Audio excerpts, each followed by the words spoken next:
നമസ്കാരം. ഈ വീഡിയോ കാണുന്നത് എൻ്റെ ഓഡിറ്റോറിയത്തിൻ്റെ മൂന്നാം നിലയിൽ നിന്നുള്ള വീഡിയോ കാണുന്നത്. അവിടുന്ന് വീഡിയോ എടുത്തോണ്ടിരിക്കുന്നത് മൂന്നാം നിലയിൽ നിന്നുള്ള വീഡിയോ കണ്ടുകൊണ്ടിരിക്കുന്നത്. ഇങ്ങോട്ട് വരുന്ന വഴിയാണ് ഈ കാണുന്നത്. എൻ്റെ കൃഷികൾ കാണാം, വെള്ളം ഫ്ലാറ്റുകളാണ്.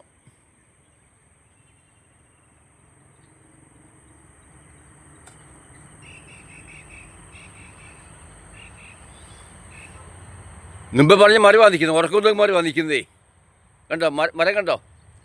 അപ്പോൾ അതിൻ്റെ ടോപ്പാണ് കാണാം. ഞാൻ ഇപ്പം മേളിൽ കയറി നിൽക്കുകയാണ്. ഓഡിറ്റോറിയത്തിൻ്റെ മൂന്നാം നിലയിൽ നിൽക്കുകൊണ്ടാണ് വീഡിയോ കണ്ടുകൊണ്ടിരിക്കുന്നത്. ഓക്കെ.